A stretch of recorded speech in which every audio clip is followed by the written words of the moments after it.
Hello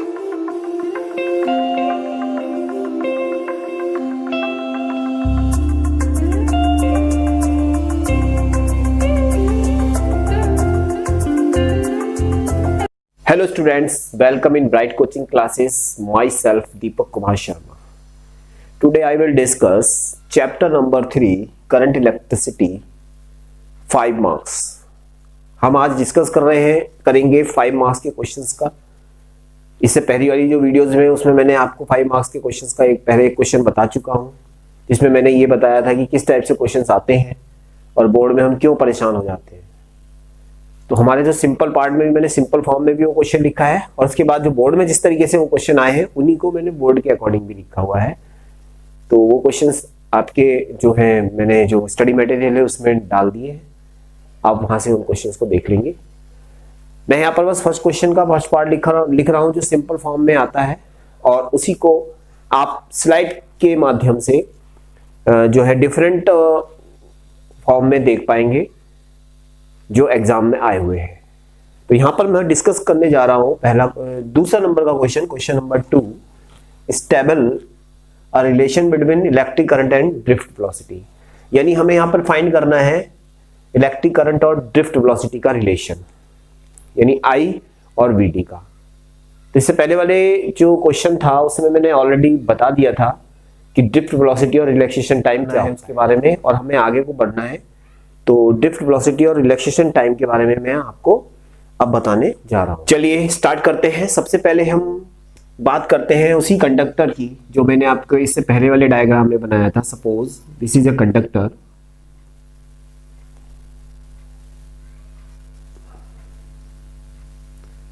x and Y. ये connect है एक वोल्टेज से, वी से ये कनेक्ट कर दिया गया है। ये भी वोल्टेज से को हमने कनेक्ट कर दिया है। इसमें आई करंट फ्लो हो रही है, इसकी डायरेक्शन एक्स टू वाई है, ये करंट की डायरेक्शन है।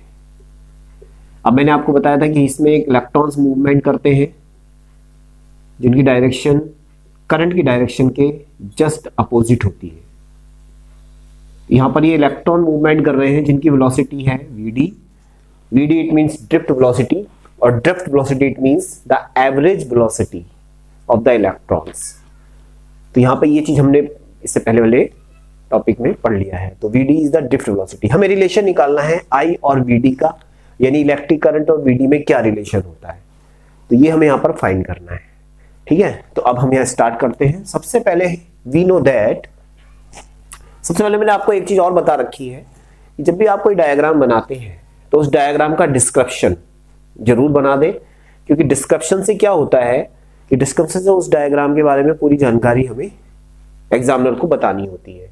तो डिस्क्रिप्शन में आप इसमें क्या लिखेंगे, as shown in figure consider conductor x y, l is the length of the conductor, यहाँ पर एल इसकी लेंथ है, a is the area of this conductor, यानी a is the area of cross section, to cross section है इसके, तो a is the area of the cross section, and I is the current flowing in the conductor, V is the potential difference across the conductor, ठीक है, and Vd is the drift velocity of the electrons moving from y to x। तो ये सब हमें उसमें note करना होगा। अब हमें जो है I निकालना है, तो हमारा जो मेन टारगेट है वो यही है कि we know that I equal to होता है Q अपॉन T। ये हमारा फार्मूला एक जनरल फार्मूला है इलेक्ट्रिक चार्ज का और इलेक्ट्रिक करंट का। तो I equal to Q upon T. अब हमारा जो मेन एम है वो ये है कि ये जो हमें Q निकालना है और T निकालना है, यानी ये हमारी मेन इक्वेशन आ गई है, और इसी मेन इक्वेशन के अंदर हमें वैल्यू पुट करनी है। तो Q एंड T की वैल्यू हमें वहां पर फाइंड करनी पड़ेगी, यानी टोटल चार्ज निकालना पड़ेगा और टाइम टेकन निकालना पड़ेगा इसमें कितना होगा। तो सबसे पहले हम चार्ज की बात करते हैं। तो ये जो एक कंडक्टर है, इस कंडक्टर का जो एरिया होगा उस पूरे पर चार्ज डिस्ट्रीब्यूटेड होगा। तो इस पूरे कंडक्टर पे जो चार्ज डिस्ट्रीब्यूट है, तो इस पूरे कंडक्टर का पहले हम वॉल्यूम निकालते हैं। एरिया और लेंथ हमको गिवन है, तो the volume of the conductor, तो the volume of the conductor equal to क्या होगा, a into l, area into length. This is the volume of the conductor. अब जब वॉल्यूम हमारा फाइंड हो गया है तो अब हमें इसमें क्या है कि इलेक्ट्रॉन्स इसके अंदर मूवमेंट कर रहे हैं और इसमें जो है स्मॉल एन से इन इलेक्ट्रॉन्स को हम मल्टीप्लाई करेंगे। ये एन ई इलेक्ट्रॉन्स है तो ये जो इलेक्ट्रॉन्स है और नंबर ऑफ इलेक्ट्रॉन्स एन, तो small N and capital N दो चीजें होती हैं। फाइंड करेंगे इसके अंदर टोटल नंबर ऑफ इलेक्ट्रॉन्स, तो इस पूरे कंडक्टर के अंदर टोटल नंबर ऑफ इलेक्ट्रॉन्स कितने होंगे वो हमें फाइंड करना है, यानी कि total number of electrons in volume, जो पूरा वॉल्यूम है इसका उसमें कितने नंबर ऑफ इलेक्ट्रॉन्स होंगे, तो टोटल नंबर ऑफ इलेक्ट्रॉन्स क्या होगा, n is the number of electrons per unit length, ये पर यूनिट लेंथ के लिए है, इनटू टोटल जो इसका वॉल्यूम है वो EL है। तो ये जो हो जाएगा n से अगर हम वॉल्यूम को मल्टीप्लाई कर देते हैं तो this is the total number of electrons यहां पर आ जाएगा, क्योंकि स्मॉल n यहां पर क्या इंडिकेट कर रहा है, number of electrons per unit length. ठीक है, तो ये हो गया हमारा। अब हमें क्या करना है, नंबर ऑफ इलेक्ट्रॉन्स हमारे पास आ गए हैं और हमें चार्ज निकालना है, तो हमने क्वांटाइजेशन में पढ़ा था Q इक्वल टू NE, तो वही हमें यहां पर यूज करना है। इसलिए total charge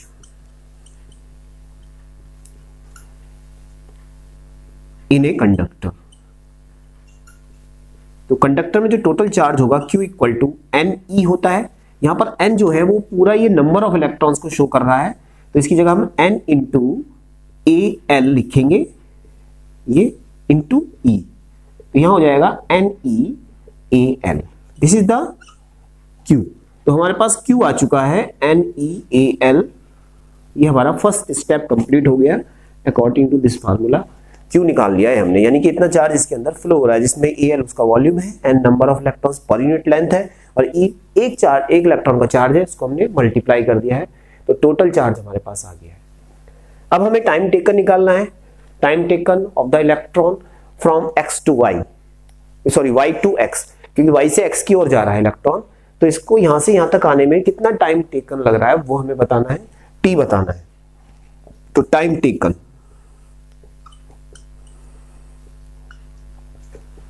of the electron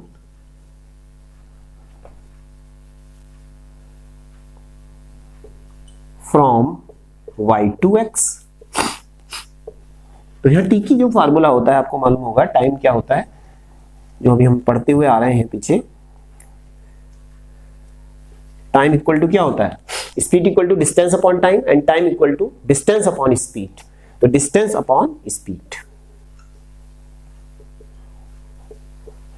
अब इसको हम अपने अकॉर्डिंग कर लेंगे, टाइम को हमने t मान लिया है, इस डिस्टेंस इट मींस यहां से लेकर यहां तक, तो l इसकी डिस्टेंस हो गई एंड स्पीड मतलब ड्रिफ्ट वेलोसिटी हो गई vd।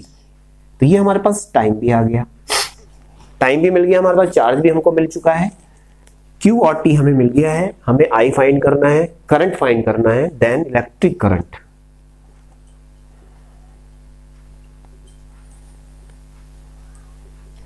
I equal to Q की जगह NEAL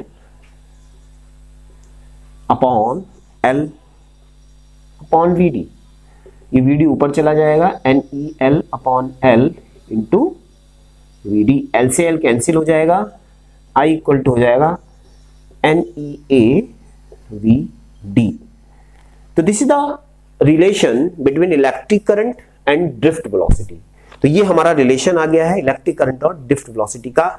it means it shows that I directly proportional to VD, यानी कि ये शो करता है कि जितना इलेक्ट्रिक करंट होगा ड्रिफ्ट वेलोसिटी भी उसी के अकॉर्डिंग बढ़ेगी। वो वैसे भी हम जनरली प्रैक्टिकली समझ सकते हैं कि जितना इलेक्ट्रॉन का मूवमेंट जितना ज्यादा होता है, हम कहते हैं कि उतना उसमें चार्ज ज्यादा फ्लो हो रहा है, flow of charge, rate of flow of charge ज्यादा होगा, और जब rate of flow of charge ज्यादा होता है तो करंट भी ज्यादा होता है। तो I directly proportional to VD। इसी के साथ साथ इसी का एक छोटा सा पार्ट है करंट डेंसिटी। तो करंट डेंसिटी भी इसी के अंदर ऐड है, जो मैंने आपको क्वेश्चंस बताए हैं उसके अंदर एक क्वेश्चन ये भी आया है कि करंट डेंसिटी क्या होती है। तो करंट डेंसिटी और ड्रिफ्ट वेलोसिटी में क्या रिलेशन होता है, इसी के अंदर हम उसको ऐड कर रहे हैं कि the relation between current density and drift velocity. तो यहां पर हम इसको फाइंड करेंगे। अब निकालते हैं हम करंट डेंसिटी। तो करंट डेंसिटी को हम G से इंडिकेट करते हैं, J equal to I upon A होता है। अगर हम इसको डिफाइन करना चाहें तो हम इसको डिफाइन करेंगे, if A equal to 1 then J equal to I. J equal to I it means the current density is equal to the electric current for unit area. तो यूनिट एरिया के लिए जो है करंट डेंसिटी इलेक्ट्रिक करंट के लिए होती है, तो करंट डेंसिटी और इलेक्ट्रिक करंट। अब इसमें क्या करना है, J equal to I upon A. तो हम J equal to I upon A को सॉल्व करते हैं और उसको करके आगे उसकी फिर रिलेशन निकालते हैं। चलिए तो करंट डेंसिटी फाइंड करते हैं, J equal to I upon A. तो पुटिंग द वैल्यू ऑफ आई,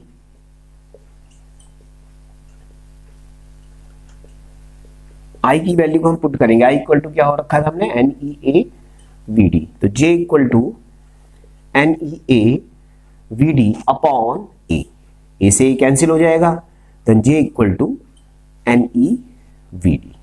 तो इस तरीके से this is the relation between current density and drift velocity, it means J directly proportional to v d, and this is the relation between electric current and drift velocity.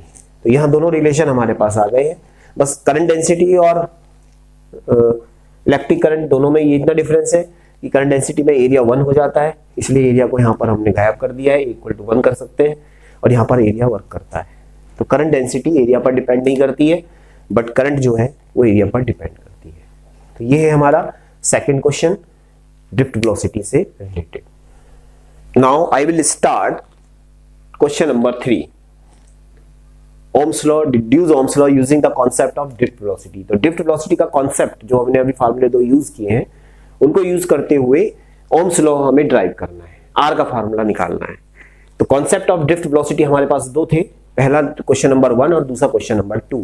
Question number 1 में था हमारा the drift velocity relation और relaxation time with relaxation time, and दूसरा था electric current with drift velocity. तो यहाँ electric current और relaxation time से हमने ये दोनों चीजें निकाली थी। तो वही काम अब हमें ओम्स लॉ में लगाना है। ओम्स लॉ में उन फार्मूलों को हमें यूज करना है। कैसे यूज करेंगे, तो बाय यूजिंग ओम्स लॉ।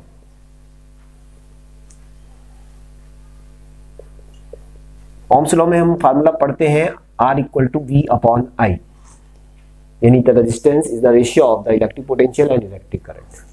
अब हमने जो 2 फार्मूले अभी पढ़े हैं, जैसे क्वेश्चन फर्स्ट में हमने एक फार्मूला पढ़ा था, पहले हम उसको लिखेंगे, फिर क्वेश्चन नंबर 2 में जो फार्मूला हमने ड्राइव किया था फिर हम उसको लिखेंगे।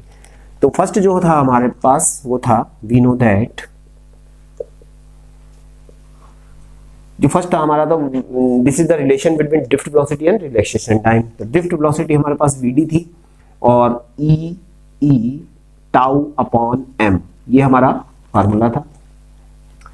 एंड दूसरा जो हमने पढ़ा था I equal to N E A we D. तो इनको हमने प्रूफ भी करना सीख लिया है। तो देखो दोनों का प्रूफ यहाँ थर्ड में यूज हो रहा है। अब यहां से हमने इसको आगे बढ़ना है। तो ये जो फर्स्ट इक्वेशन है इसको इक्वेशन नंबर 1 मानो आप, इसको इक्वेशन नंबर 2। तो ये जो सेकंड इक्वेशन है इसमें E को कन्वर्ट करना है V में, क्योंकि हमें यहां पर V लेना है। तो फ्रॉम इक्वेशन 2, जो हमारे पास इक्वेशन 2 है, उसमें हम putting E equal to V upon L, this is the relation between electric field and electric potential. तो यहां पर V अपॉन L को इसमें पुट कर देंगे तो ये V में कन्वर्ट हो जाएगा। देन Vd इक्वल टू हो जाएगा हमारे पास E V tau upon ml। ये Vd का फार्मूला आ गया हमारे पास, और यहां से हम V फाइंड कर सकते हैं। सो वी गेट, यहां से हमने V को निकालना है, तो V इक्वल टू कितना हो जाएगा, Vd ml upon E tau. तो Vd ml upon E tau, ये V की वैल्यू आ गई और I की वैल्यू ये है। तो V और I दोनों की वैल्यूज हमारे पास आ चुकी हैं, और इन दोनों वैल्यू को put in equation number first में रखते ही R की वैल्यू हमें फाइंड हो जाएगी। तो पुटिंग इन इक्वेशन फर्स्ट,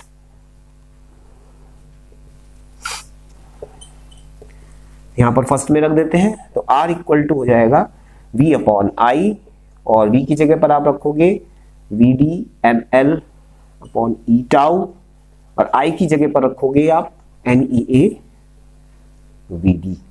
जब हम इसको सही करेंगे तो ये क्रॉस इससे मल्टीप्लाई हो जाएगा। तो Vd ml upon E tau NEA VD। इस VD से ये VD कैंसिल हो जाएगा, फार्मूला बनेगा हमारे पास ml अपॉन NE का स्क्वायर टाउ A। ये आ गया। तो ये हमारे पास एक फार्मूला यहां पर बन के आया है, NE का square tau L upon E। तो this is the value of R, यानी कि ये रेजिस्टेंस की वैल्यू इस फॉर्म में आ गई है by using the concept of drift velocity। तो ड्रिफ्ट वेलोसिटी का कॉन्सेप्ट हमने यहां पर यूज किया है, तब ये R की वैल्यू हमें मिली है।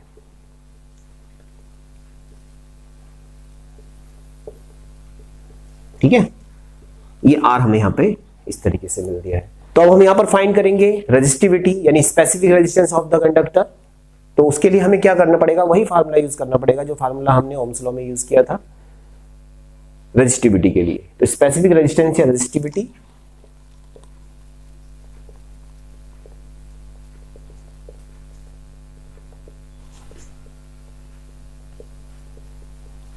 जिसको हम रो से इंडिकेट करते हैं, तो कहां से आया था वो, R equal to rho L upon A। तो रो इक्वल टू हो गया था हमारे पास RA अपॉन L। तो putting the value of R, यहां से R की वैल्यू को जो यहां से हमने निकाली हुई है इसमें रख देंगे। तो putting the value of R, then we get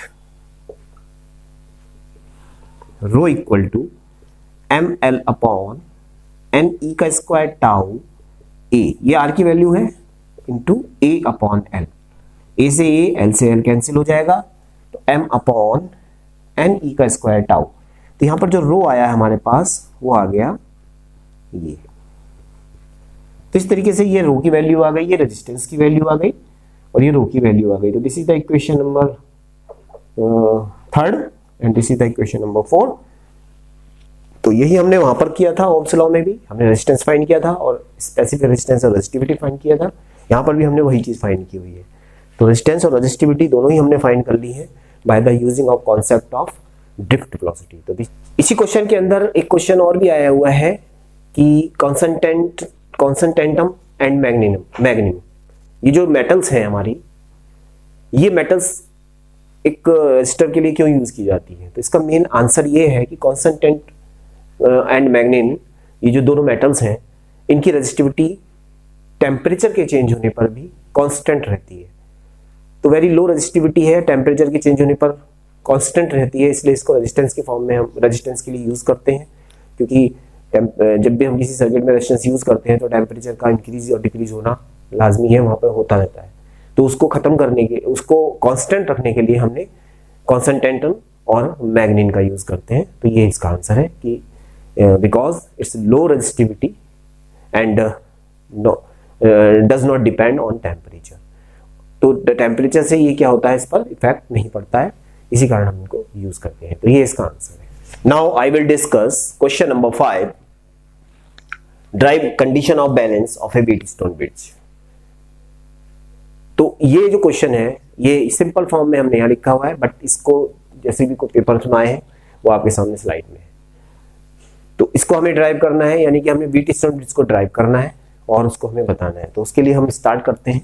सबसे पहले व्हीटस्टोन ब्रिज जो वर्क करता है वो रेजिस्टेंस पर वर्क करता है। 4 रेजिस्टेंसेस होते हैं जो कि एक पैरेललोग्राम की फॉर्म में लगे हो, तो उनका जो रेशियो होता है रेजिस्टेंसेस का वो इक्वल रहना चाहिए, लेकिन वो तभी होगा जब उस पर बैलेंस कंडीशंस होंगी। तो सबसे पहले हमें क्या करते हैं, हम रेजिस्टेंस को यहाँ पर शो करते हैं। Suppose this is the first resistance P, this is the second resistance Q, this is the third resistance R and the fourth resistance S।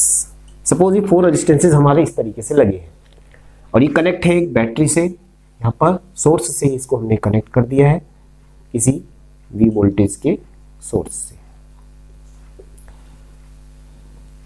यहां पर जो ये पॉइंट है हमारे, ये ABCD हो गए, यहां पर एक गैल्वेनोमीटर कनेक्ट होगा और ये कनेक्ट यहां से होगा। तो बैलेंस कंडीशन क्या है, what is the balance condition. तो balance condition it means when the no current flow in a galvanometer, जब इस गैल्वेनोमीटर में कोई करंट फ्लो नहीं होगी तो this condition is called the balance condition. तो यहां पर करंट फ्लो नहीं होनी चाहिए, तो ये हमें यहां पर शो करना है। तो सपोज यहां पर एक I करंट फ्लो हो रही है और आई करंट यहाँ से इस ब्रिज से निकल करके फिर बाहर आ रही है, यानी पूरे सिस्टम में से करंट जो है एंटर भी आई करंट हो रही है और बाहर भी आई करंट आ रही है। ठीक है, अब हमने क्या करना है, कुछ करंट को हम यहाँ पर शो कर लेते हैं। जैसे सपोज यहाँ पर हमने कोई करंट शो करनी है, सपोज यहाँ पर मैं I1 करंट को शो कर देता हूँ। और अब यहाँ पर क्या होता है कि किरचॉफ लॉ था, जिस किरचॉफ लॉ में हमने भी पढ़ा था, अभी हम आगे भी इसको पढ़ेंगे। किरचॉफ लॉ ये कहता है जंक्शन रूल पर कि किरचॉफ लॉ में क्या होता है कि करंट जो होता है किसी जंक्शन पॉइंट पर जाकर के डिस्ट्रीब्यूट हो जाती है। यानी अगर कोई 5 एम्पियर की करंट आ रही है और वो किसी जंक्शन पॉइंट पर है, जंक्शन पॉइंट पर जाने के बाद वो 3 और 2 में कन्वर्ट हो जाएगी, या 2 3 में चली जाएगी, या 2.5 ओम मतलब एम्पियर में कन्वर्ट हो जाएगी, मतलब वहां जाकर के वो डिस्ट्रीब्यूट हो जाती है। बट उनका सम जो है वो इक्वल इनपुट करंट की होता है। ठीक उसी तरीके से आई में से अगर I1 करंट हमारी ऊपर चली गई है तो यहाँ पर जो करंट हमारे पास बची, सपोज I2 करंट इसमें फ्लो हो रही है और I1 जो है वो इसमें फ्लो हो रही है। P रेजिस्टेंस में I1, R में I2। तो इसी के अकॉर्डिंग अब हम आगे बढ़ेंगे, तो चलते हैं आगे की ओर। सबसे पहले I1 करंट, अच्छा यहाँ पर जो करंट हमारी फ्लो हो रही है ये IG मान लेंगे हम, IG मतलब the current flowing in a galvanometer. तो अब यहाँ से हम जंक्शन रूल को अप्लाई करेंगे। ये I जो है 2 पार्ट में डिवाइड हो गई है। अब ये जो I1 करंट है यहाँ पर पहुंची, यहाँ पर भी I1 ही चल रही है इस समय। जैसे ये जंक्शन पॉइंट पर पहुंचेगी IG करंट तो नीचे चली जाएगी, तो रिमेनिंग करंट जो बचेगी हमारे पास वो क्या बनेगी, I1 माइनस IG, यानी IG इसमें से चली गई निकल करके। तो I1 में से IG करंट गैल्वेनोमीटर में चली गई, तो जो बची हुई करंट है रिमेनिंग करंट वो I1 माइनस IG हो जाएगी। ठीक है, अब हम नीचे से आते हैं। ये I2 करंट है, इस पॉइंट पर आ गए, ऊपर से एक IG करंट आ रही है, IG इधर से आ रही है, I2 इधर से आ रही है, दोनों ज्वाइन हो जाएंगे और I2 प्लस IG होकर के ये इसमें चलेंगे, तो ये I2 प्लस IG हो जाएगा। ऊपर से कौन सी करंट आ रही है, I1 माइनस IG हो रही है। अब आप देखो कि अगर इन दोनों करंटों को हम यहाँ पर जोड़ देते हैं तो ये करंट क्या बनती है, जब हम इनको ऐड करते हैं तो IG से IG कैंसिल हो जाता है, I1 प्लस I2 बचता है। तो I1 प्लस I2 स्टार्टिंग में भी था और I1 प्लस I2 बन करके I बन जाता है। तो इस तरीके से ये कॉम्बिनेशन हमारा चल रहा है। तो यानी कि जब हम इस सर्किट के अंदर एंटर कर रहे हैं तब करंट जो है वो डिस्ट्रीब्यूट हो जा रही है, लेकिन जैसे हम बाहर जा रहे हैं करंट फिर कंबाइन होकर के एक हो जा रही है। तो इस तरीके से करंट का डिस्ट्रीब्यूशन हो रहा है। अब जो है यहाँ पर हमें वर्क करना है, तो यहाँ पर किरचॉफ के दोनों रूल अप्लाई होंगे। फर्स्ट रूल मैंने बता दिया आपको, जंक्शन रूल था, जंक्शन रूल में करंट डिस्ट्रीब्यूट हो जाती है। अब दूसरा रूल जो था वो है लूप रूल। तो लूप रूल भी मैं आपको यहाँ पर बता रहा हूँ कि लूप रूल क्या होता है। लूप रूल कहते हैं the sum of the product of the current and resistance. I और R का जो प्रोडक्ट होगा यानी मल्टीप्लाई होगी equal to the EMF of the cell. अगर उसके अंदर कोई सेल लगा हुआ है तो उसके इक्वल होगा। यानी ये एक तरीके से वो ओम्स लॉ ही है, sigma E equal to sigma IR, यानी कि इन दोनों की मल्टीप्लाई इसके इक्वल होनी चाहिए। और अगर सेल नहीं लगा है तो कहीं ना कहीं से तो वोल्टेज उसको दे ही रहा होगा, बट जो उसके लूप के अंदर जो सेल है तो ठीक है, नहीं है तो जीरो मान लेंगे उसको, यानी E को हम जीरो मान लेंगे। ठीक है, तो यही काम हमें यहाँ पे करना है। तो सबसे पहले हम इसकी इक्वेशन बनाते हैं। इसको सपोज लूप नंबर 1 मान लेते हैं, उसको लूप नंबर 2 मान लेते हैं। लेकिन ये सारा काम करने से पहले हमें क्या करना होता है, कंस्ट्रक्शन। तो शॉर्ट में हम एक छोटा सा कंस्ट्रक्शन इसके बारे में मैं आपको बता दे रहा हूँ, वो कंस्ट्रक्शन आप खुद लिख लेंगे और उसी के अकॉर्डिंग फिर हम काम करते हैं। तो कंस्ट्रक्शन में आप क्या लिखेंगे, कंस्ट्रक्शन में आप लिख लेंगे कि 4 resistances P, Q, RS are connected 4 sides of a parallelogram and side AC connected to a battery of V, potential difference V, and BD connected to a galvanometer G. ठीक है, I is the current flowing in the circuit and I1 and I2 is the current flowing in the resistance P and resistance R, and I is the current flowing in the galvanometer. तो जैसे diagram में है आप उसके according लिख लेंगे। फिर by using Kirchhoff first and second law, तो by using Kirchhoff first law at point B and at point D, इस पर हमने Kirchhoff का फर्स्ट लॉ अप्लाई किया है। And the loop number 1 and loop number 2, इसमें हम यूज करेंगे लूप रूल फर्स्ट और सेकंड लूप में। तो सेकंड लूप जो हम यूज कर रहे हैं उसी रूल को मैं यहाँ पर लिखता हुआ चल रहा हूँ। तो बाय यूजिंग लूप रूल, सबसे पहले हम क्या करेंगे, लूप नंबर 1 में यूज कर रहे हैं। इन लूप नंबर 1 जो नंबर 1 का लूप है हम उसमें यूज कर रहे हैं। तो देखो मैंने आपको बताया था हम यहां से स्टार्ट हो रहेंगे I1P, फिर यहां से नीचे की ओर जाएंगे, ये है हमारा लूप। तो करते हैं स्टार्ट PI1, ठीक है। उसके बाद हम नीचे आ रहे हैं तो G इंटू IG प्लस का IG into G, current into resistance. उसके बाद हम ऐसे जाएंगे, हम आ तो ऐसे रहे हैं लेकिन करंट हमारी अपोजिट डायरेक्शन में आ रही है, इसका मीन्स ये माइनस में जाएगी, तो माइनस का I2 into R equal to 0, क्योंकि इस पूरे कॉम्बिनेशन में कहीं पर भी ई सेल नहीं दिख रहा है हमको, तो सेल नहीं है इसके अंदर, इट मींस ये इक्वेशन हो जाएगी। अब ये इक्वेशन हमारी बन गई है, बट जो बैलेंस कंडीशन मैंने आपको बताई है, बट बैलेंस कंडीशन क्या होगी, व्हेन IG इक्वल टू 0। आप इसको डिफाइन भी कर सकते हो, the balance condition of a Wheatstone bridge is defined as when the no current flow in a galvanometer. ये कंडीशन जरूर है व्हीटस्टोन ब्रिज के लिए, ये कंडीशन अप्लाई होना बहुत जरूरी है। अगर ये अप्लाई नहीं होगी तो व्हीटस्टोन ब्रिज जो है वो हमारा नहीं हो पाएगा प्रूफ। तो IG इक्वल टू 0, तो यहां पर रख देते हैं PI1 माइनस का I2 into R equal to 0, तो PI1 I2 into R, this is the equation number 1। तो हमने लूप नंबर 1 की हेल्प से ये इक्वेशन नंबर 1 फाइंड कर लिया, ठीक है। ये तो हो गया हमारा पास लूप नंबर 1 के लिए। लूप नंबर 2 में हमें क्या करना होगा, सेम प्रोसेस है यहां पर इन लूप 2। देखिए लूप 2 में भी हम क्या करेंगे, लूप 2 आप इधर से आइए, आप यहां से चलते हैं, current into resistance I1 minus IG into Q, तो I1 minus IG into Q। उसके बाद हम इधर को आएंगे, बट ये करंट हमारी इधर जा रही है, तो इधर जब हम आ रहे होंगे तो माइनस की डायरेक्शन हो जाएगी, यानी कि ये डायरेक्शन हमारी माइनस वाली हो गई। तो माइनस का I2 plus IG into S।